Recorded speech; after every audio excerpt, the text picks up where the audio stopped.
Welcome to the Group Dentistry Now show, the voice of the DSO industry. Join us as we talk with industry leaders about their challenges, successes, and the future of group dentistry. With over 200 episodes and listeners in over 100 countries, we're proud to be ranked the #1 DSO podcast. For the latest DSO news, analysis, and events, and to subscribe to our DSO weekly e-newsletter, visit groupdentistrynow.com. We hope you enjoyed today's show. Welcome, everyone, to the Group Dentistry Now show. I'm Bill Newman, and as always, we appreciate you listening in, or hopefully you're watching. You can watch this. We have a YouTube channel. You'll see the video on our Group Dentistry Now website as well. So you can listen if you want, but you're going to miss these beautiful faces here. We actually have a returning guest. He is, dare I say, a regular to the podcast, Gary Salman, who's the CEO of Black Talon Security. Gary, welcome back. Hey, always an honor. Thank you. Yeah, it's good to have you back. And this is, we were trying to figure this out. It's the first time this year. So, but I bet you this is fourth or fifth time, I'm guessing. Does that sound about right? Yeah, I would say at least that for sure. Always something new when it comes to cybersecurity, and we're going to talk about all sorts of new things today. And we have someone that, if you're part of Women in DSO, maybe you've seen Evelyn speak before. I think she was up on stage at one of the Women in DSO events, and certainly part of that. And Henry Schein One, I believe, too. You spoke at one of their events. But we have Evelyn Lahiji. She is the COO of Children's Dental FunZone. They are a pediatric and orthodontic group on the West Coast in California. Thanks for being here, Evelyn. Thank you so much for having me. So why don't we start with you, Evelyn, a little bit about your background. You've been in the industry a while, and actually you have a long history at Children's Dental FunZone. You've been there since 2005. Correct. So I've been in dentistry for over 30 years.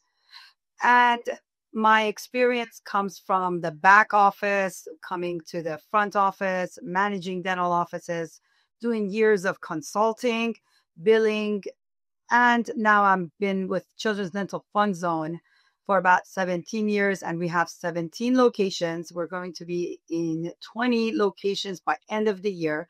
As you mentioned, we are pediatric and orthodontic dental offices. And one of the big things that we're proud of is that we are so big that we basically see over 30,000 patients a month. We're one of the biggest pediatric dental offices in Southern California. We're proud to say that we use the top of the line equipment throughout the offices, and we love taking care of our patients. And one of our slogans is, we treat your kids as our own. Oh, very nice. That's great. And you're using a top-of-the-line cybersecurity company with Black Talon. So, Gary, again, for maybe the people that have missed the podcast that you've been on before, a little bit about your background and a little bit on Black Talon Security. Yeah, thanks, Bill. And Evelyn, thank you for being here with me today. I appreciate that. Yeah, I've been in the dental technology space since 1992, a long time. Each year is just like, wow, I can't believe I'm still here. Yeah, I started my career building practice management software for the oral and maxillofacial surgery space back in the early 90s. Then in the late 90s, I kind of had this vision of, why am I selling servers and workstations? And there's this thing called the internet. Can we put our software up in the cloud and just have practices access it that way? And by 2002, I had thousands of users running our practice management software over the internet before the word cloud even existed. Like no one was calling it cloud back then. And that was really my first entry into the security world, because ransomware didn't exist back then, but there were definitely network intrusions and servers were being used to attack other servers. So, we quickly realized, hey, we have millions of patient records in our database. And if this network gets breached and our servers get taken down or our data gets stolen, like this is going to be, a catastrophic event. So in 2002, I started investing heavily in cybersecurity solutions. Obviously, they're nothing like we have today, with the understanding if we don't protect this data and our clients get hit, it will absolutely be a train wreck for all parties involved. I also have over 20 years of law enforcement experience, working part-time there. So, in my world, I do a couple really cool things. I help protect practices of all types and sizes. We have about 2,000 dental offices across the U.S., everything from a mom and pop practice with 6 computers up to some of the largest DSOs and everything in between. But I also, unfortunately, get involved with incident response. So we have law firms, insurance carriers, victims themselves hire us and say, hey, we got hit with ransomware. We've been down. We need you to help us recover and negotiate with the hackers to get all of our data back and make sure it doesn't get published on the dark web. So I definitely see both sides of the cyber world, the good stuff, the preventative, and then unfortunately the negative aspect of it, which is watching practices, for instance, get taken down by these hackers and their entire operation come to a halt, sometimes for weeks or longer. But I love what I do. I mean, every day I wake up, I love helping people and taking care of people and making sure that their practices continue. And then, God forbid they are a victim, I like telling them, hey, there's light at the end of this tunnel. We'll get you there. Like, we'll get you back on your feet and your practice back up. And Gary and his team at Black Talon Security have done several of these tabletop exercises where they simulate some type of breach or hack or ransomware attack, and kind of take you through as a participant, like kind of going through this scenario.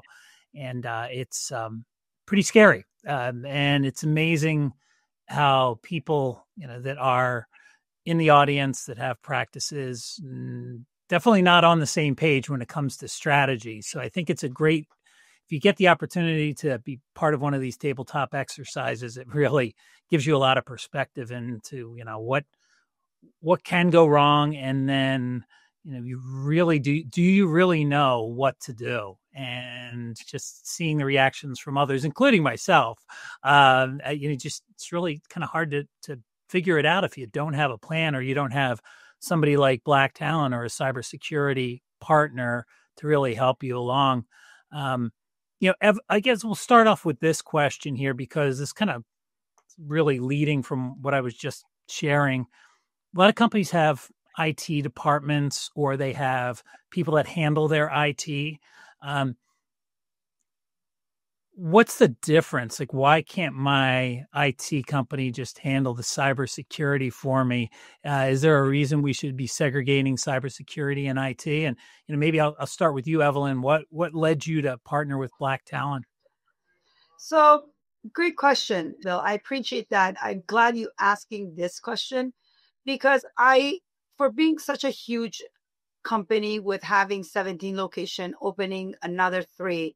I have a big group that comes in and opens our dental offices and do all the wiring, and that's our main IT company.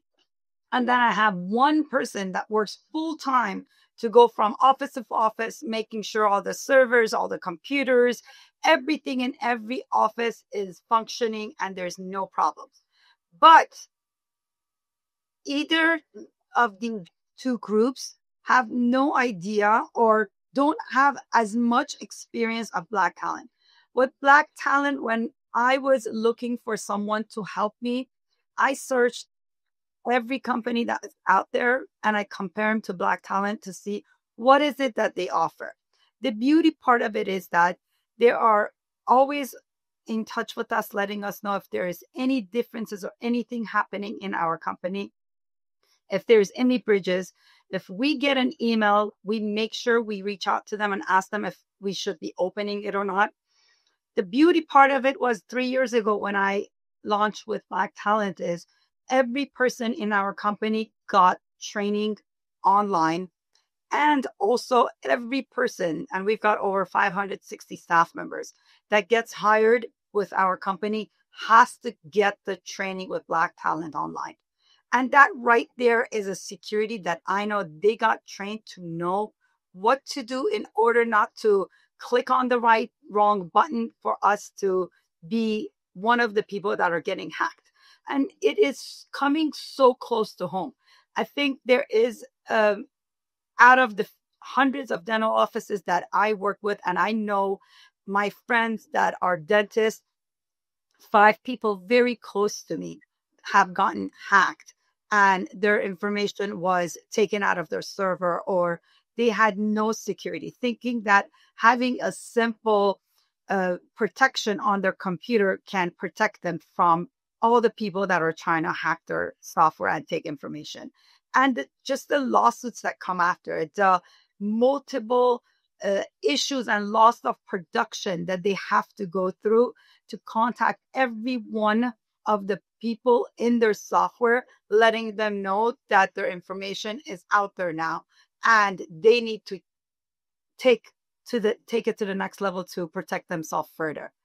So it is definitely something that makes a difference for me to know that I am protecting not only the company, also the thousands of patients that are in my software. And I could sleep better at night. This is another way of having a very solid shield to protect ourselves so we don't get hacked. Yeah, some great points, and you brought up something about you've got something on your computer, and that should be enough. So we talked about the difference between IT and cybersecurity, but then there's also the assumption that off the shelf or something that's included on your computer is going to be enough to protect you from some cybersecurity issue. Gary, what do you see, like with the DSOs and the groups that you work with, are more partnering with cybersecurity companies? There's still a lot that are just saying, hey, we've got an IT person that comes in and that's enough, or whatever came on the computer is enough? Yeah, I think for most of the DSOs that we are bringing on board, typically they have something very similar to what Evelyn has, a hybrid environment where they may have one or two individuals within the DSO that is helping with IT. And then a lot of the kind of like boots on the ground is being handled by IT companies, or also known as managed service providers. And what we typically see is we'll start chatting with an executive from the DSO, and they'll say something like, oh no, my IT company or my managed service provider is doing our cybersecurity. And then I'll start asking some probing questions. And then typically what happens next is the CEO or the COO is, starting to second guess what he or she thinks they know. And then they'll make a statement like, well, I actually don't really know what we're doing for security. My IT company does all that. And that's when typically we start seeing the wheels falling off, per se, because once we start asking more detailed questions like, okay, how are you actually identifying where you have risk on your network? Do you know if your firewalls are properly secure? Well, the answer is, well, I'm sure they are. Like, that's what I hire someone to do. And then I'll say, well, do you have data to back that up? How often are they being tested to ensure that they are secure? Are your computers being patched? Oh, no, we pay for that for all of our computers. Our IT company patches. Well, how do you know they're being patched? And then I'll say, where is the data that's showing you when the security vulnerability was detected and when it was patched? And then typically the executive team member will say, you know what? I don't know the answers to any of these questions. And that's when they'll admit, they're like, all right, I've got a problem here. I realize that I'm probably paying for something and I don't know whether or not I'm getting it. And one of the things that I've seen over and over again in all of these incident response cases, and keep in mind, I've done incident response cases with some very large healthcare institutions as well as small ones. There's a couple common denominators, Bill. One is that the executive team had no visibility into their risk. They just assumed that someone was taking care of it, either internal and or external. The second issue I typically see is that there are significant defects or vulnerabilities in their environment.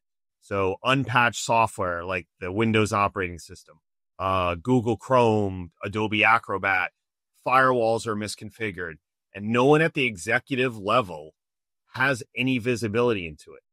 And then what happens is things go boom at night, Saturday morning at 2 a.m. and Monday morning, everyone walks in and they find, 500 computers fully encrypted with ransomware.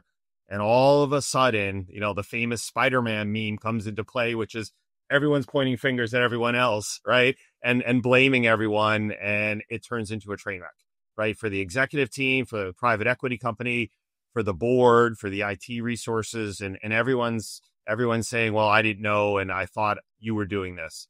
And I think what we can really help do is bring this true third party perspective into this and say, hey, we're not your IT resources. We have no skin in the game here from an IT perspective, but we are experts at what we do.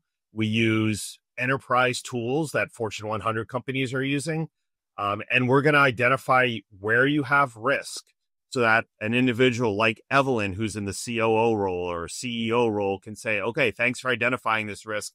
Now I can act on it. Or you may say, listen, I'm okay with accepting this risk. Thanks for that information. But this is an ongoing engagement. Literally, we are testing the firewalls in the environment. We're testing the computers every 4 hours to every day to make sure there's not a misconfiguration. And the reality is a lot of people that I talk to say, well, we do a lot of cyber training, so we're not going to get hit because everyone can identify a phishing email. The reality is about 60% of attacks do come from humans, right? Humans making a mistake. Stacy at the front desk, a CFO falling for a invoice or wire fraud scam, things like that. And then 40% come from exploitation of vulnerabilities in the environment. And hackers are preying on that. And the other thing we know for a fact is that hackers are extremely agile and adapt their tactics quickly. So if all of a sudden, phishing and spear phishing isn't working as well as it used to because people are becoming smarter and more aware, all right, we're going to shift our tactics now and we're going to go after, the vulnerabilities and maybe we're going to use AI to make phone calls to the practices and things like that. So the hackers are very adaptable. And I think working with a security company that does this literally 24/7 and, it's not a secondary thought, there's a tremendous advantage that we provide to our DSO clients. A lot of the private equity companies and boards are now demanding that the DSOs up their security game, and a lot of law firms are now suggesting that there's a division of labor, right? You should have an IT company do IT and you should have cyber do cyber. So you're getting a true, third party or kind of a true audit of your security versus your IT resources telling the CEO, you're good. We got you totally covered. I can't tell you how many times we've seen ransomware attacks where, just weeks before an IT company told the executive team that everything's good. Probably, I don't want to wait till the end because I think this is important. I also don't want this to be, just to scare everybody. That's not the idea of this podcast. It's to inform. However, let's take someone similar to a group, similar to the size of Evelyn's group, 20 some odd locations. Do you have an idea of what an average loss would be, Gary, for someone like that? If there was a and I know it's a combination of things, right? It's downtime, which is one of the things, right? You may have to shut down the practice or all of the locations for certain. There's a lot of things that go into that. But do you have any ideas on average loss of a hack or some type of phishing that goes on? Do you? It'd be in the millions. Absolutely in the millions. I mean, if you're 20 locations and the hackers get your data, I would expect the ransom demand to be in excess of $2 million alone. And that doesn't include the downtime potentially, right? Operational loss, reputational loss, patients moving to other providers because they need the treatment. So look, depends on the type of practice you have also. If you're more, say, have a surgical group and a patient needs, a complex extraction, or they're in tremendous pain or they have trauma, they're just going to go to the next group. Maybe if you're, a GP practice and your patients are really committed to you, they may be okay with being rescheduled a couple weeks down the road. But at some point, people really get frustrated when their data gets taken and is compromised, and there's a chance that they're a victim of a fraud, identity theft against them. So yeah, look, I think when you add it all up, it becomes extremely expensive. I'm sure Evelyn can imagine, like, hey, if your group went down, without having to tell us numbers, but if your group went down for 3 weeks because every machine is hit with ransomware, I can't, I can't imagine because I've done it, but I can imagine the numbers were significant. It's gonna, we have a goal to hit every single month. And if we're closed one day, it makes such a huge difference, let alone being off weeks. We had one of our offices that the restaurant next door was on fire. So our office got smoke damage and we had to close for 3 weeks to clean it up and rebuild it. And it just shows such a big dip in it. So I cannot imagine sitting around looking at screens, but we cannot use it.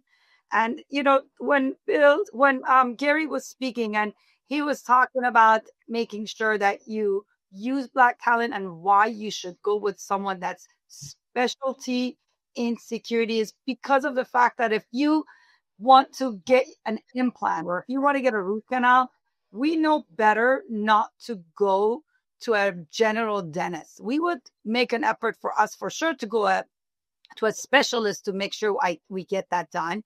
And we need to make sure that we are for sure going to an oral surgeon or someone that is actually an expert. So if we are doing that for ourselves and for our friends and family, why are we doing this with our software or with other people's information? Why would we just stand around and let this just be open to the world and not have a problem? So I make sure that we are definitely covering ourselves, making that security for our company. That makes me feel much better knowing that I have a specialist taking care of this. Well, let's talk a little bit about the benefits of engaging with a cybersecurity company. I mean, there's the expected benefits, but Evelyn, are there any things maybe that you didn't expect that have, it's just something that kind of comes up and goes, this is great that I'm partnered with Black Talon?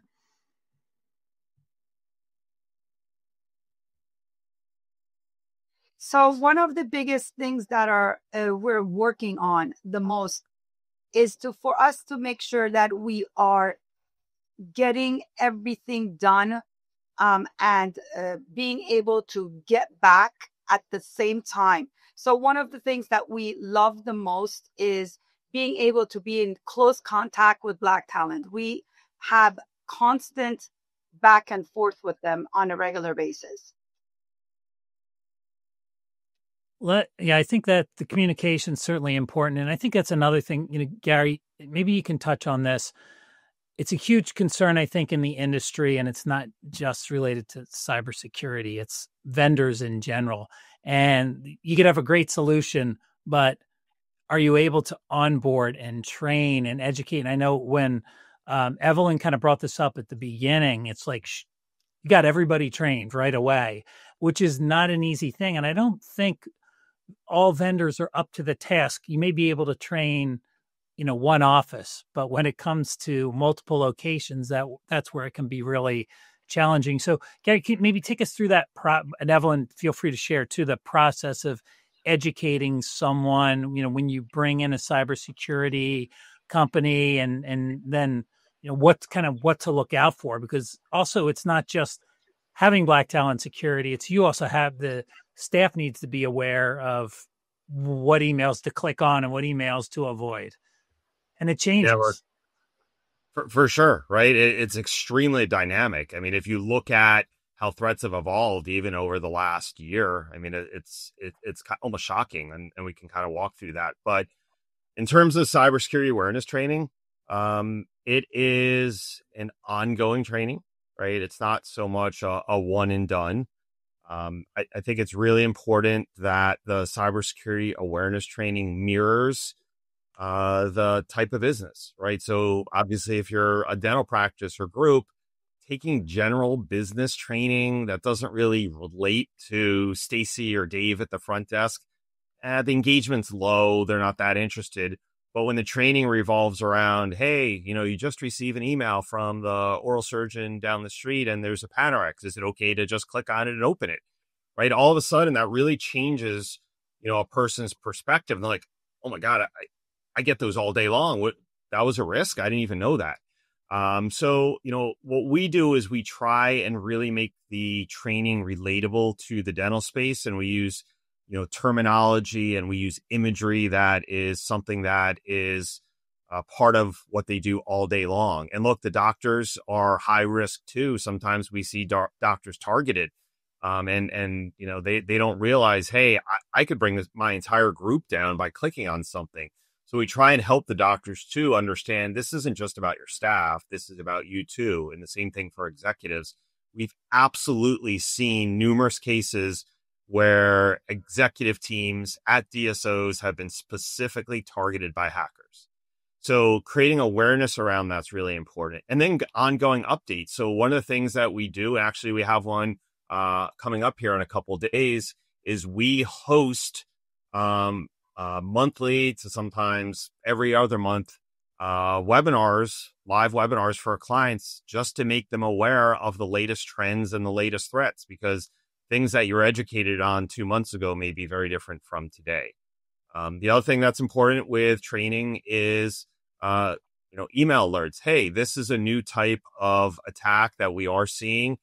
Here's a video of the attack actually being executed, and here's how you defend against it. And these are all non-technical videos, by the way. I think that's really important. And then simulated phishing, right? Evelyn, as the COO, needs to test her employees to see if they are in fact following protocol.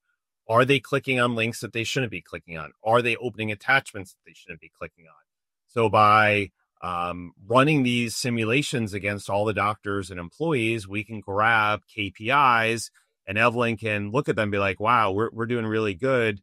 98% of our staff did not click anything, but these two percentage points of individuals, they clicked on things, but they got retrained already by Black Talon. So we will be better next month. So I think these types of things are so important. And here's the reality of all of this. Everyone's going to have some type of cyber event. That's the bottom line. You talk to anyone kind of like at the federal law enforcement level that specializes in this, the law firms, incident response companies like us, we will say pretty much the exact same thing. You will have a cyber event in the next couple of years if you haven't had one already. And if you're in a highly regulated industry like we are in healthcare, one of the things you're going to need to show the state and the government is, what did you do to mitigate the risk? And if an organization like Evelyn's can say to an auditor or an investigator, hey, look, we hired a dedicated cyber company. Here's all my training documentation. Here's my phishing documentation. Here's how I've reduced risk over the last 12 months, through vulnerability management and pen testing and patching. It very much changes the direction of that audit, right? Because when auditors look at you and they know, hey, you've tried to do the right thing, you've done everything we've asked for, they may say, you know what? Unfortunately, things happen. Maybe make a couple changes here. Have a good day. Thank you. Versus the audit that goes something like this. Evelyn, can you provide me with all your training documentation? And she's like, yeah, I don't know anything about training. What do you mean training? Right? Do you have results from your latest penetration test you can provide to us? I'm just the COO. I don't know what a pen test is. I'm sorry. Right. So without going into any more detail, you can understand how those two scenarios have very significant or very different outcomes from an auditor's perspective. There may be a $0 fine levied in the first scenario, and then in the second scenario, that could be hundreds of thousands of dollars or more of fines levied, right? Once again, not to scare you, but this is how this actually works, right? This is how the government looks at things when things go boom at night. I think all really valid points. You talked about it's not, if it's when, or there will be an event. So it's good, very good to be prepared. We've run into things here. We run a website. It's not, it may be a little bit different than, what you do at a dental practice, but, we're all vulnerable. We all have sensitive data, some more sensitive than others. And there are vulnerability points.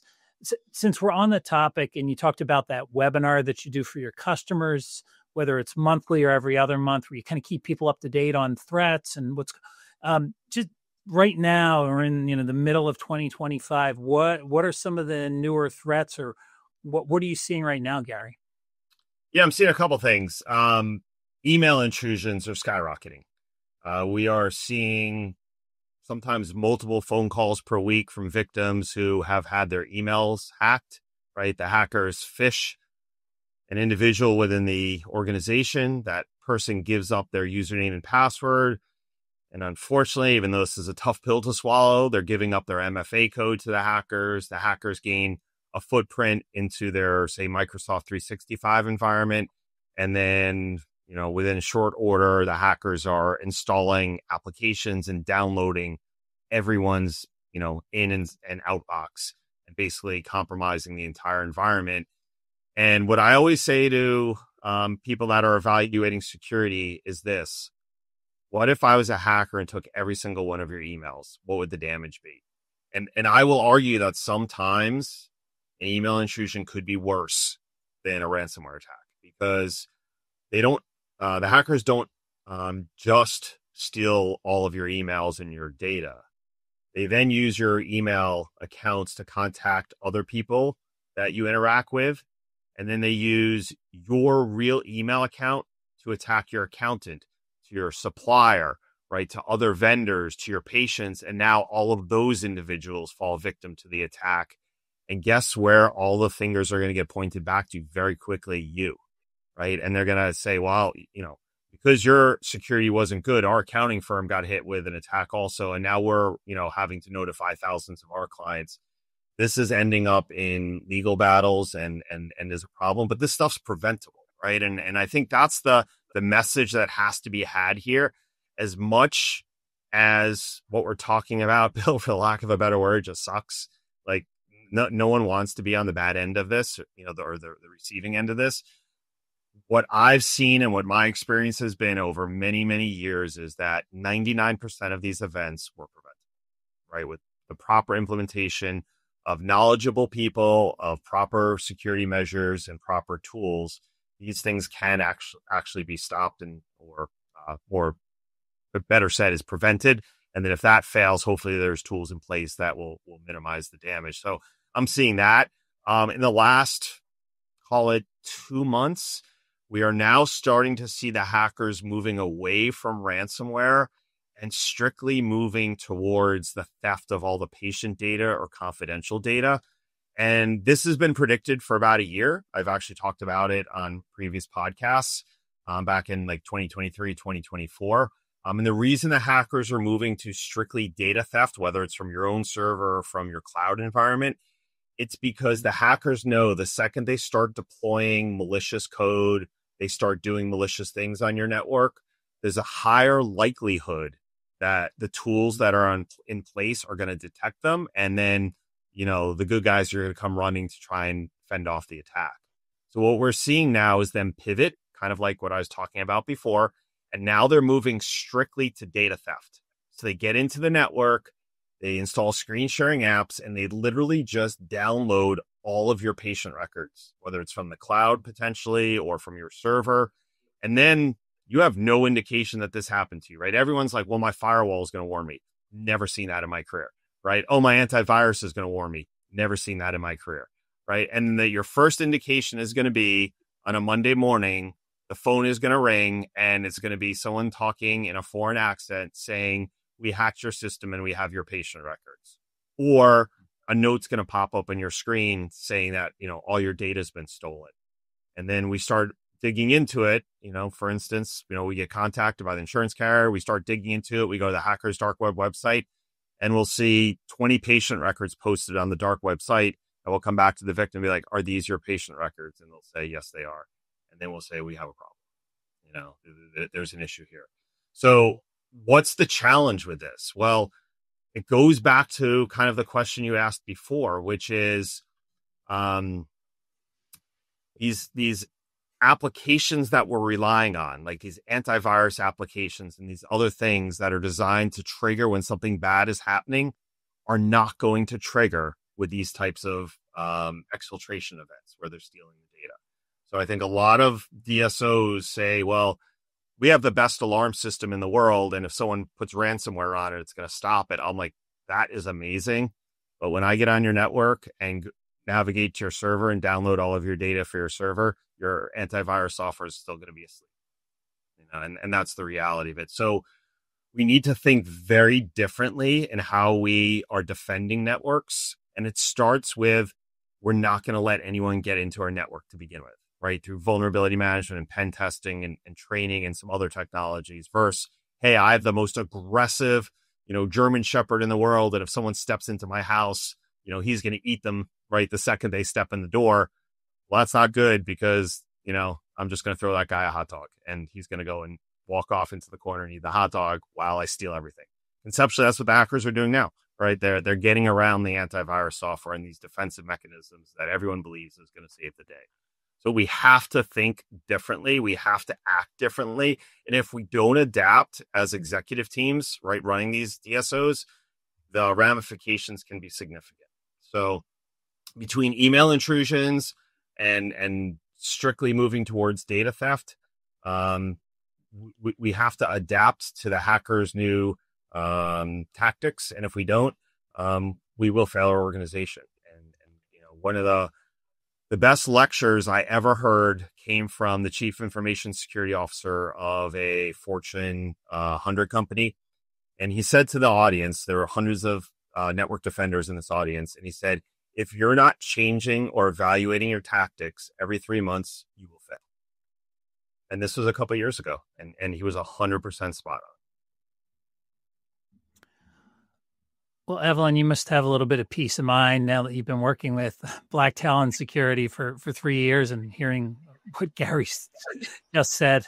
They're very sophisticated and it's hard to keep up with them. But can you talk a little bit about that peace of mind? And you've got a lot going on. You're the COO. You do pretty much everything. So it's nice to at least not have to worry so much about cybersecurity.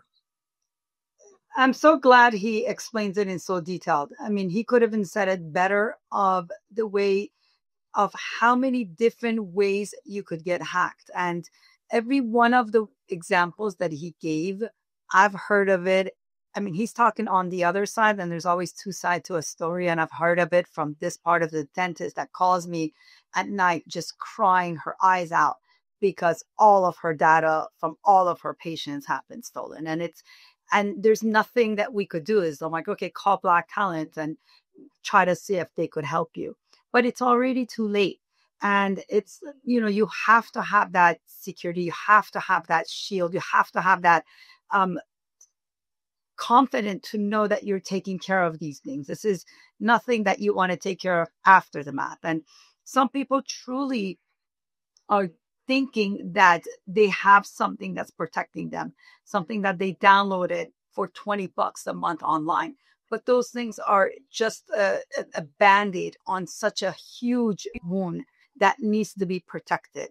And if you are just looking into being able to put a Band-Aid on something and worrying about it later, oh, if it happens, I'll figure it out. I even had another friend that when he got hacked, he actually started working on charts. And he's like, maybe I'll just start going back and being on charts because it was safer that way. But that's not, you can't go backwards and work like the way my grandpa used to do it. You need to be up to date with everything you can and also be able to have that confidence that you are protected.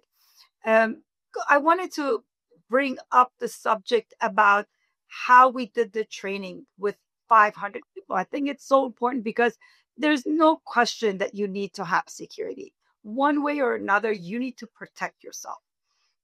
But I think the transition of starting and going to it is also very important. You don't want to pay for something and not utilize it at least 95%, or else you're wasting your money. So once you do sign up, you need to make sure you follow all the instructions. Put a good rollout for the whole company. We actually celebrated and we let every one of our staff members know what we're doing, because this is not only protecting our software with the patients, it's also, making sure that the 550 staff members that we have, it's also protecting them. It's everybody. And they're friends and family, they come to our dental offices. That gives them comfort also to know that they're coming to an office that has security. And this is something that we talk about. And every person that gets hired goes through the training, making sure that they understand how many different ways we are making sure that they are protected. And we're proud of it. We constantly talk about it. We bring it up in regular meetings, and our IT guy is all over it, making sure that he is checking and being informed. And if there are any new information that comes in, we share it in our weekly meetings for the managers to know what has happened and what could happen, so we are protected. Evelyn, I mean, you said something really important, Evelyn, right? And it's getting the staff involved. That is so critical, and doing it in a positive way. I mean, we have practices that do things like, if you detect a phishing email and it's legit, we'll put $5 in a virtual cookie jar, right? And at the end of the day, we'll do a fun party, because that $5 that goes into that cookie jar is nothing compared to an actual event. And, doing positive reinforcement is always better than negative. And the other thing that I've heard from a lot of executives and even the end users is, you know what? I worried about this all the time and I didn't know what to do. And now they have the confidence that when they look at an email, they can dissect that email and know with a high likelihood or a high certainty that what they're about to do is safe. That's a lot less stress for individuals, including executives, right? I mean, we all know we're being targeted. That's the reality of it. Right? You go to social media and you can find the executives from basically any company you want, figure out their email address and target them very simply. So I think there is comfort here, right? Because a lot of things that cyber companies do is in the background. No one really sees it per se, but this is something that is very employee facing. And then Evelyn, you said something that I've never really heard anyone talk about before, which is amazing. We share this with our patients, right? Through our staff or other methodologies. And you know what? I think a lot of people, especially in ortho and pediatrics, where their kids' information's in there, right? You can mess with me. You mess with my kid, we got a different discussion, or we're going to have a different discussion very quickly. So, I think that's extremely eye-opening. I never thought of it that way either. Going to have a couple minutes left. Gary, would you talk a little bit about EAGLEi? That's something that I think relatively new to some listeners, and just touch on that briefly, if you don't mind. Yeah, so a couple of years ago, some of our very large DSOs that have 5,000 plus computers came to us and basically said, look, we love what you guys do for us, but handing us a 5,000 page PDF file or, 100,000 line spreadsheet with all the problems with our network, like, this is not even manageable anymore. So can't you present this in a different way? And we're like, yeah, like we can probably do that. So over the last couple of years, we've been evolving a product called EAGLEi, which basically is a dashboard for individuals just like Evelyn, where Evelyn can go to this dashboard and literally within 1 minute know the entire health of our organization from a cybersecurity perspective, where she has problems, where she doesn't have problems, where she needs to bring attention to. And this is all done in a non-technical way. Then her IT person who can follow her direction can say, okay, yeah, look, I agree with you, Evelyn. We got some problems at Office 7. He or she can start honing in on Office 7, and through our dashboard, we can tell them exactly what is wrong on those firewalls, on those computers and servers from a security perspective, how hackers could potentially break in, but most importantly, how to fix it. The same thing with training, who has trained, who hasn't trained, who's failed training, things like that. That's another key performance indicator that someone like Evelyn, right, or CIO, CTO, or CEO would want to see, right? How's my team doing from a training perspective? Because it's high risk if they're not doing well. Or we enrolled 500 people in the online training and only 20 people have taken it. We have a rollout failure, to Evelyn's point, like have a plan. So all of this data was being presented back to our clients. And then about a year ago, a little more now, a little over a year ago, we had this idea of, hey, how do we take all of this data, all of these KPIs, and roll it into a single risk score? So we came up with a concept of a cyber risk rating, which basically takes all of this telemetry and all of this data and presents it back to the end user on a scale of 1 to 100, 1 being very low risk, 100 being extremely high risk. So you can now look at your cyber risk globally for like Evelyn's all of her 17 locations, or she can look at it at a location level. She can look at it at a personnel level, or even at a workstation level. So you have the ability to be kind of, looking at it from the 50,000 foot view all the way down to like, hey, what's wrong with this actual computer? And this has been an absolute game changer. And we've received such tremendous feedback from executives because they can say, I can now roll into a C-suite meeting and within 5 minutes present all of the security data to the C-suite, to the private equity company, to my board.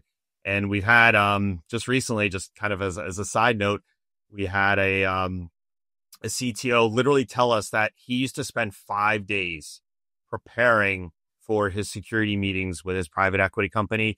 And he knocked that down to minutes because of the way we were analyzing and consolidating data.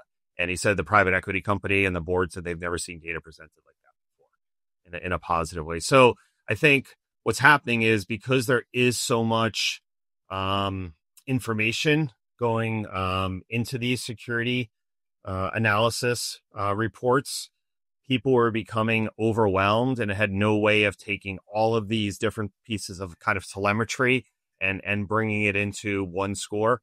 So I always say it's kind of like a FICO score for your credit. You got a 400, probably not getting that loan, or it's 40% interest per year, right? Or you have that 800 score. Hey, whatever money you want, you can have. So same thing with the cyber risk rating, and it is absolutely a game changer. And I had the honor of presenting to some of the largest healthcare institutions. We're talking hospitals and medical groups in the world over the last couple months. And I had so many CTOs and CISOs walk up to me as like, you guys are the first ones that figured this out. You're presenting data in an entirely new way. And these are healthcare systems with 120, 150,000 computers that are sharing this with us. So I think we've really hit the mark with being able to analyze this data, because in the end, I tell everyone, security is about data. And if you have good data, you can also have good security, and you can know where you have weaknesses and where you have strengths. Excellent. I think on that note, we'll just say goodbye. Evelyn, thank you for being on. I hope you'll come back to the show. It was great. It was really good to get your perspective on things. If people want to find out more about Children's Dental FunZone, or if they want to contact you, what's the best way to do that? The 1-800 number online. You could always reach me on my email, Evelyn at Children's Dental FunZone. I am always here for anybody that needs any questions, any feedback, anything that I could help with. I've been in dentistry for so long that my biggest and most excitement part of life is training, teaching, and helping people grow, because their win is my win. Excellent. Thanks so much. Thanks, Evelyn. Gary, if people want to find out more about Black Talon, they can go to, you have the monthly Cyberwatch article, so they can read that. You keep everybody up to date on all the crazy things that are going on. And there are a lot of things. We try to track all the breaches, and there are a lot of them.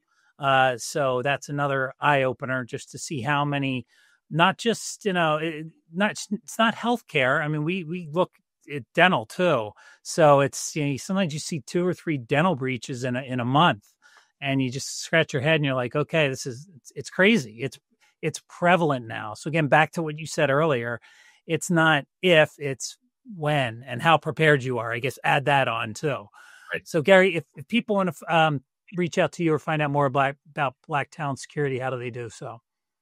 BlackTalonSecurity.com. Hit the contact us there. That'd be great. Me personally, definitely look me up on LinkedIn. I have about 6,000 folks in the healthcare space that follow me. I try and post some, really good articles from various sources regarding the latest trends in security. I post security alerts often, stuff coming from the FBI and Homeland Security. And I think that for anyone that has a business, that's something they need to definitely keep an eye on. And then Gary at blacktalonsecurity.com. Excellent. And Evelyn, she's got a great LinkedIn profile too, so you can find Evelyn there as well. And we'll keep our eyes open. Evelyn, you said you're going to add 3 more practices this year, right? Yes, sir. So that's a big deal. 17 to 20. All right. Well, thank you both, and thanks everybody for listening. Again, like I said, you should be watching us. It's better to watch than listen, but. We are on groupdentistrynow.com. This is the Group Dentistry Now show, and thank you so much. Thank you for joining us today. Don't forget to subscribe to the podcast to stay up to date on the latest DSO news, insights, and events. Also, subscribe to our DSO weekly e-newsletter at groupdentistrynow.com.